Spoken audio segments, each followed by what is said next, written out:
இந்த ஆண்டிற்கான தமிழக சட்டப்பேரவையின் 2ஆம் நாள் கூட்டம் தொடங்கியது. அப்பொழுது முதலில் இந்திய முன்னாள் பிரதமர் மன்மோகன் சிங் மறைவுக்கும் மறைந்த காங்கிரஸ் எம்எல்ஏ EVKS இளங்கோவன் மறைவுக்கும் இரங்கல் குறிப்பு வாசிக்கப்பட்டு இரங்கல் தீர்மானம் நிறைவேற்றப்பட்டது. அதன் நேரலை காட்சிகளை நாம் பார்த்தோம். இது குறித்த கூடுதல் விவரங்களை செய்தியாளர் ஷெலினா வழங்க நாம் கேட்கலாம். வணக்கம் ஷெலினா, கூடுதல் விவரங்கள். இந்த ஆண்டிற்கான 2வது சட்டப்பேரவை கூட்டத்தொடர் குறிப்பு மற்றும் இரங்கல் தீர்மானம் மட்டுமே வாசிக்கப்பட்டது.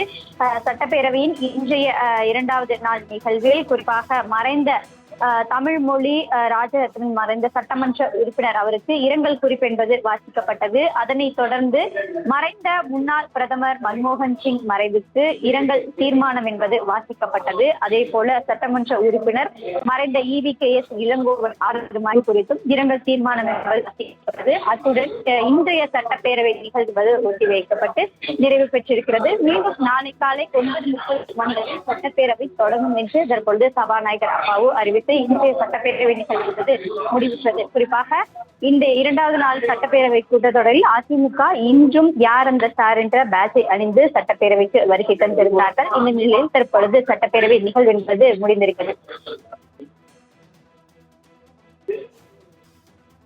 கூடுதல் விவரங்களுக்கு நன்றி ஷெலினா.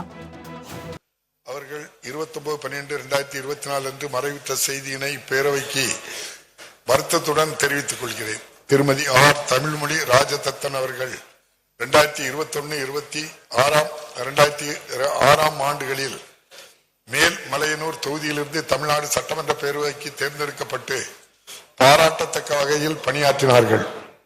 இம்முன்னாள் உறுப்பினரது மறைவால் அவரை பிரிந்து வருந்தும் அவர்தம் குடும்பத்தினருக்கு ஆழ்ந்த இரங்கலையும் அனுதாபத்தினையும் இப்பேரவையின் சார்பிலும் என் சார்பிலும் தெரிவித்துக் கொள்கிறேன். மறைந்த இப்பெருந்தைக்கு மரியாதை செலுத்தும் வகையில் மாண்புமிகு உறுப்பினர்கள் அனைவரும் எழுந்து நின்று 2 மணித்துளிகள் அமைதி காக்குமாறு கேட்டுக்கொள்கிறேன்.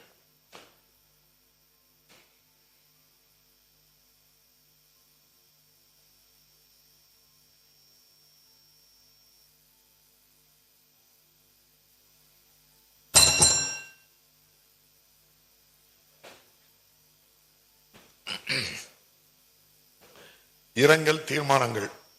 டாக்டர் மன்மோகன் சிங் இந்திய முன்னாள் பிரதமர் அவர்கள் மறைவு குறித்து இந்திய முன்னாள் பிரதமர் டாக்டர் மன்மோகன் சிங் அவர்கள் 26/12/2024 அன்று மறைவுற்ற செய்தி அறிந்து இப்பேரவை அதிர்ச்சியும் ஆற்றொன்னா துயரமும் கொள்கிறது. டாக்டர் மன்மோகன் சிங் அவர்கள் 2004 முதல் 2014 வரையில் இந்திய பிரதமராக பொறுப்பு வகித்து நாட்டின் பொருளாதார சீர்திருத்தத்திற்கான பல்வேறு முன்னெடுப்புகளையும் திட்டங்களையும் செயல்படுத்தி மக்களின் வாழ்க்கை தரத்தை மேம்படுத்தியவர். அறிவாற்றல், அமைதி மற்றும் ஆழ்ந்த சிந்தனை ஒருங்கே அமைய பெற்றவர். தமிழ்நாட்டு மக்களின் மீதும் முத்தமிழ் அறிஞர் டாக்டர் கலைஞர் அவர்களின் மீதும் கொண்டிருந்த அன்பின் காரணமாக சிறப்பு மிகு திட்டங்களை தமிழ்நாட்டின் வளர்ச்சிக்கான தந்தவர். பொருளாதார அறிஞரான டாக்டர் மன்மோகன் சிங் அவர்கள் ஒன்றிய நிதி அமைச்சராகவும் மாநிலங்களவையின் எதிர்க்கட்சி தலைவராகவும் இந்திய ரிசர்வ் வங்கியின் ஆளுநராகவும் ஒன்றிய நிதிக்குழு தலைவராகவும் திறம்பட பணியாற்றியவர். அன்னாரது மறைவால் அவரை இழந்து வாடும் அவரது குடும்பத்தினருக்கும் இந்திய தேசிய காங்கிரஸ் கட்சியை சார்ந்தவர்கள் உள்ளிட்ட அனைவருக்கும் இப்பேரவை தனது ஆழ்ந்த இரங்கலையும் அனுதாபத்தையும் தெரிவித்துக் கொள்கிறது. திரு EVKS இளங்கோவன் சட்டமன்ற பேரவை உறுப்பினர் அவர்கள் மறைவு குறித்து தமிழ்நாடு காங்கிரஸ் கமிட்டியின் மூத்த தலைவரும் 16வது தமிழ்நாடு சட்டமன்ற பேரவையின் உறுப்பினருமான திரு EVKS இளங்கோவன் அவர்கள் 14/12/2024 அன்று மறைவுற்ற செய்தி அறிந்து இப்பேரவை அதிர்ச்சியும் ஆற்றொன்னா துயரமும் கொள்கிறது.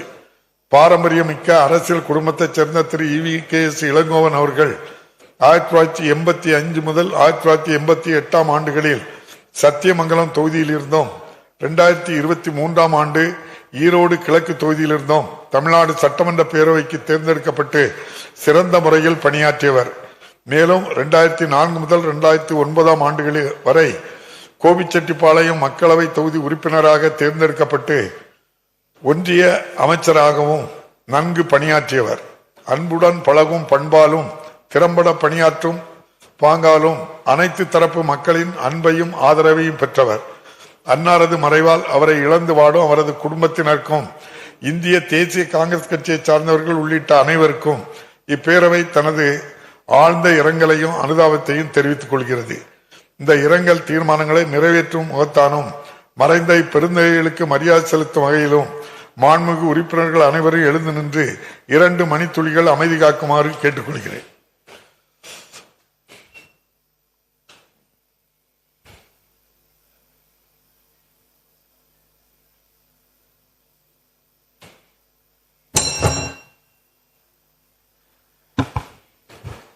மறைந்த பெருந்தகைகளுக்கு மரியாதை செலுத்தும் வகையில் பேரவையின் இன்றைய நிகழ்ச்சிகள் இத்துடன் ஒத்திவைக்கப்படுகின்றன. பேரவை மீண்டும் நாளை காலை 9:30 மணிக்கு கூடும். வணக்கம்.